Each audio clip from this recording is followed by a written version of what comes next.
नाज़रीन अस्सलाम वालेकुम।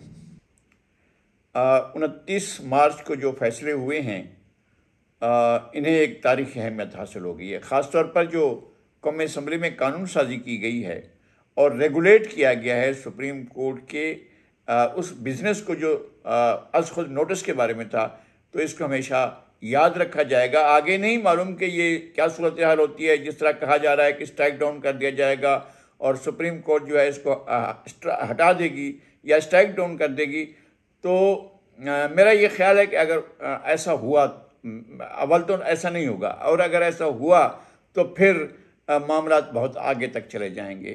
और पहला रद्दअमल ये होगा कि कौमी असम्बली दोबारा ये कानून पास करेगी और पार्लियामेंट दोबारा ये कानून पास करेगी, सेनेट और कौमी असम्बली से होकर ये दोबारा और तीसरी बार, चौथी बार, जब तक कि वो मंजूर नहीं हो जाता और अदलिया इसको अपनी जो है वो मंजूरी नहीं दे देती। और अदलिया की मंजूरी की नहीं ज़रूरत, इसलिए कि सदर मुमलिकत के दस्तखत के बाद वो वैसे ही कानून बन जाएगा। और अगर सदर मुमलिकत दस्तखत ना भी करें तो वो 29 मार्च का जो कानून साजी हुई है वो कानून ही बन जाएगी, उसको कानून होने से रोक नहीं सकते हैं।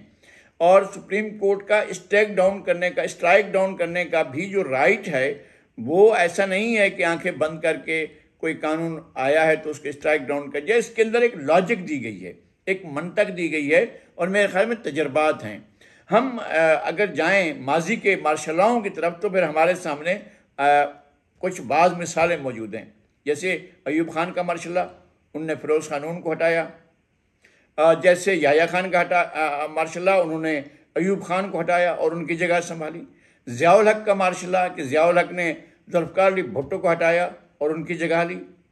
और फिर इसी तरह से जनरल परवेज़ मुशर्रफ ने नवाज शरीफ को हटाया और उनकी जगह ली। लेकिन दो वाक़यात ऐसे हुए हैं जो अदालती मार्शला की तरफ जो है वो निशानदेही करते हैं। एक तो यूसुफ रज़ा गिलानी को वज़ारत आज़मा के मनसब से हटाने के लिए जो अदालती फैसला आया है कि जनाब चंद सेकंड की सज़ा पर तब बर्खास्त अदालत की सज़ा पर जो है आपने वज़ीर आज़म को घर चलता कर दिया, जबकि पूरे वज़ीर आज़म को हटाने के तरीक़ाकार में ऐसी कोई बात दर्ज नहीं थी जिसमें यह कहा जाए कि जनाब उनको जो है आप हटा देंगे और इस तरह से अदालती फैसला करके उनको हटा दिया जाएगा। ये नहीं था, ये एक रास्ता, बीच का रास्ता अख्तियार किया गया, जिस तरह से जनरल ज़ियाउल हक ने रास्ता अख्तियार किया था और उस पर कई हुकूमतें तोड़ी गई थी। वो ये था कि आर्टिकल 58(2) के आगे एक बी जो है एक सब आर्टिकल लगा दिया गया कि जनाब वो जब चाहेगा सदर मुमलिकत असम्बली तोड़ देगा, हुकूमत तोड़ देगा। ये सारा कुछ अख्तियारात उनको दिए गए थे और गवर्नरों के पास अख्तियारात थे कि सुबह ही असम्बलियाँ तोड़ देंगे और सुबह ही हुकूमतें तोड़ देंगे।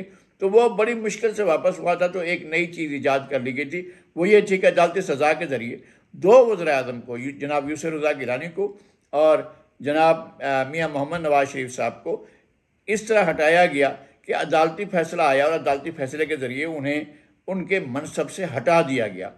वज़ीर आज़म को हटाने का ये तरीक़ाकार तो आइन में नहीं लिखा हुआ है। आइन में ये है कि जनाब अगर वज़ीर आज़म इस्तीफ़ा दे दे, वज़ीर आज़म का ज़हनी तवाज़ुन ख़राब हो जाए, वज़ीर आज़म के ख़िलाफ़ तहरीक अदम एतमाद आ जाए या इसी तरह की जो चीज़ें हैं उसके ज़रिए वज़ीर आज़म को हटाया जा सकता है।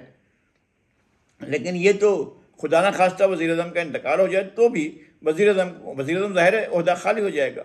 लेकिन ये तो अदालती सज़ा के ज़रिए उन्हें निकालने का तरीक़ाकार जो है, ये अनोखा ख्याल जो है वो इस जहन की पैदावार था कि एक मुंतखब वज़ीर आज़म के मनसब को जो लियाकत अली ख़ान से लेकर इमरान ख़ान तक चलता है, सिर्फ वाहिद इमरान ख़ान है जिनके ख़िलाफ़ इस मुल्क के मुंतखब ऐवान ने तहरीक अदम एतमाद मंजूर की। बाकी तमाम वज़राए आज़म को गैर कानूनी, गैर आइनी या गैर मुरवजा, गैर जो है वो रिवायती तरीके से हटाया गया और उनके मनसब का ख्याल नहीं किया गया, आवाम की राय का ख्याल नहीं किया गया, आवाम की जो वोट है उसका ख्याल नहीं किया गया और वज़ीर आज़म को हटा दिया गया। अच्छा, इनको जब हटाया गया और तहरीक अदम एतमाद के ज़रिए हटाया गया तो इनकी शिकायतें अब तक यही चल रही हैं ना कि मुझे इदारों ने क्यों नहीं बचाया। यानी फ़ौज के chief of army staff general Bajwa को खड़े हो जाना चाहिए था कि जनाब तहरीक अदम एतमाद क्यों लाई जा रही है, या उनके अपने जिस तरह से साथ रहा है। और बहुत अफसोस की बात है, इसमें दुख की बात है कि ये तासुर पैदा हुआ कि पाकिस्तान के आर्म फोर्सेस बटी हुई हैं, कुछ जनरल इमरान खान के साथ हैं और कुछ जनरल जो हैं वो आज़ाद हैं या गैर जानबदार हैं। तो ये तासुर रहा। यानी इमरान खान जो जनरल बाजवा के बारे में बहुत बुरी बातें कहते आए थे, अपने हटने के बाद वो यहाँ तक राज़ी हो गए थे कि जनाब इनको ताहयात बना दिया जाए, और उन्होंने खुद नाम पेश किया कि जनरल बाजवा को आर्मी चीफ बनाया जाए। यानी जनरल बाजवा अगर उन्हें वापस लाने के लिए कोई किरदार अदा करें तो फिर ताहयात आर्मी चीफ बन जाएं, और अगर नहीं तो फिर वो मीर सदक हैं, मीर जाफ़र हैं, फिर उनके खिलाफ तो हर तरह की बात जायज़ है जिस तरह से वो कहते रहे हैं। तो अब मामला जो है वो सुप्रीम कोर्ट तक गया है, और सुप्रीम कोर्ट के हवाले से हम अपनी तरफ से कोई भी बात करें तो ज़ाहिर है हमारी बात इस तरह की अहम नहीं हो सकती है जो कानून और आइन कहता है। और आइन ये कहता है कि किसी भी शख्स को आप कंडेम नहीं कर सकते हैं ता वक्त के ड्यू प्रोसेस ऑफ लॉ के तहत आप उसके खिलाफ पूरी चीज़ करके उनको पूरा मौका नहीं देते हैं कि एक पूरा प्रोसेस चले कानून का। और ये आइन का आर्टिकल 10A कहता है कि पूरा प्रोसेस चलने के बाद ही आप जो है किसी भी शख्स को कंडेम कर सकते हैं। लेकिन ये तो कोई बात नहीं, कौन सा प्रोसेस पूरा हुआ था जब यूसुफ रज़ा गिलानी को वज़ीर आज़म के मनसब से हटाया गया था? कौन सी कोर्ट से जो है आगाज़ हुआ था? एक सो मोटो हुआ कि जी ख़त लिखो, और ख़त लिखो उस प्रेसिडेंट के ख़िलाफ़ जिसको आपके आइन के तहत आप किसी कोर्ट में मुकदमा नहीं चला सकते, और ख़त लिखो उस सदर के ख़िलाफ़ जिसके ख़िलाफ़ आप कहीं भी किसी कोर्ट ऑफ लॉ में जा नहीं सकते। लेकिन एक दूसरे मुल्क की कोर्ट को लिखो कि हमारे सदर के ख़िलाफ़ मुकदमा चलाया जाए, ये ख़त लिखना था।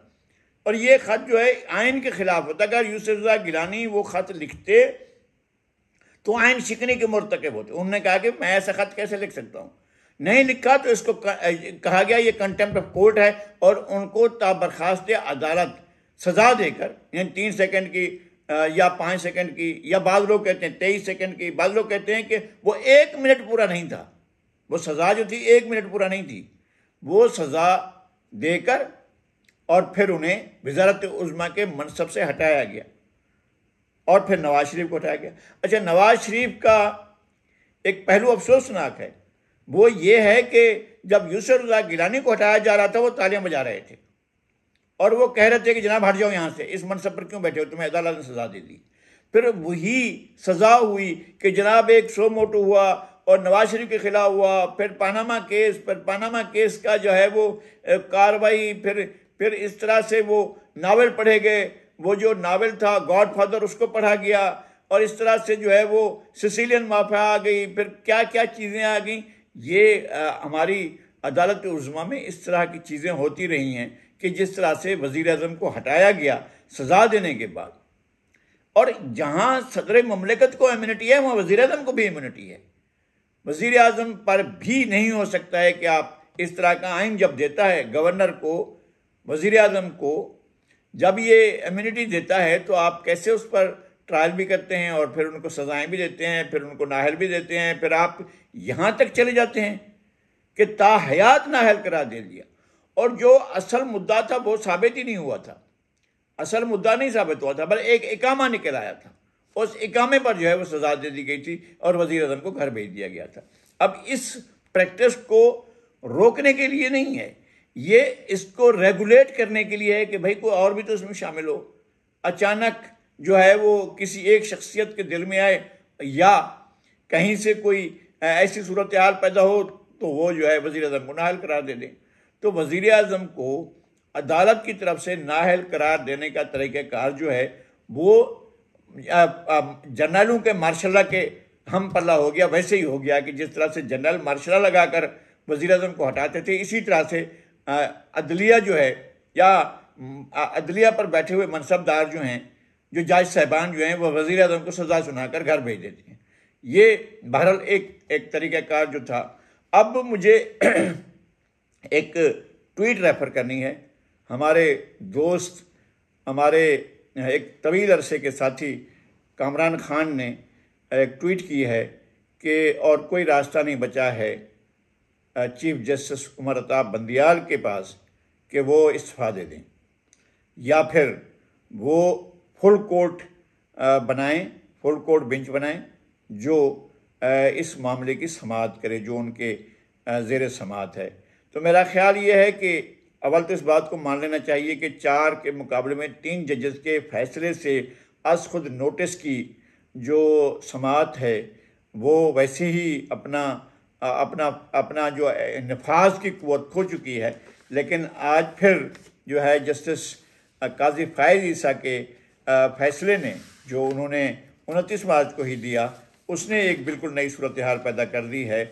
और उन्होंने ये फ़ैसला दिया है कि सुप्रीम कोर्ट के चीफ जस्टिस को खसूसी बेंच बनाने का अख्तियार नहीं है। ये उन्होंने अपने फ़ैसले में कहा है, जजमेंट में कहा है। इस वक्त चीफ जस्टिस इन वेटिंग, जो अभी चीफ जस्टिस बनना है, जिन्होंने जनरल जस्टिस उमर अता बंदयाल के बाद उन्होंने यह फ़ैसला दिया है और उनकी बेंच ने यह फ़ैसला दिया है और 2-1 से फ़ैसला दिया है। 2 जज साहिबान जो हैं वो एक तरफ हैं और एक जज साहब ने उससे इत्तफाक नहीं किया है। तो ये जो जस्टिस काजी फ़ाइज़ ईसा और जस्टिस अमीनुद्दीन ने जो फ़ैसला दिया है वो ये फ़ैसला है कि सुप्रीम कोर्ट के चीफ जस्टिस को खसूसी बेंच बनाने का अख्तियार नहीं है। आइन ने चीफ जस्टिस को यकतरफा और मर्जी का अख्तियार नहीं दिया है। जजों को एहतसाब से दूर रखना अखलाकी, कानूनी, मजहबी लिहाज से गलत है। उन्होंने ये भी कहा कि अपने और दूसरे के लिए अलग अलग मेयार बनाने वालों को मुनाफिक कहते हैं, जिस पर अल्लाह की लानत होती, जिस पर अल्लाह ताला लानत भेजता है। और उन्होंने ये भी कहा है कि आइन चीफ जस्टिस को मर्जी की बेंच में मर्जी के जज शामिल करने का अख्तियार नहीं देता है। और उन्होंने फिर एक बार अज़ खुद नोटिस के बारे में कहा है और उस पर उन्होंने पाबंदी लगा दी है और कहा है कि सुप्रीम कोर्ट अज़ खुद नोटिस की जो समात नहीं कर सकता है और उसे सुप्रीम कोर्ट की तरफ से जस्टिस काजी फ़ाइज़ ईसा की बेंच की तरफ से जो है वो अज़ खुद नोटिस की समात पर पाबंदी लगाई गई है, उसको रोक दिया गया है। अब देखना यह है कि इसके बाद क्या सूरत हाल पैदा होती है। और एक तरफ हमें वो दोस्त हमारे कामरान खान का ट्वीट भी नज़र आ रहा है, क्या फुल बेंच बनता है या यही बेंच समात कर रहा है जो इन दिनों समात होती है वो बेंच समात करता है, या फिर जस्टिस काजी फ़ाइज़ ईसा का फ़ैसला जो है मुअस्सर होता है या उस फैसले को हवा में उड़ा दिया जाता है। ये हम देखेंगे, अभी थोड़ी देर ही हमें बात नज़र आ जाएगा। आज के लिए इतना ही। बहुत नवाजिश। खुदा हाफिज़।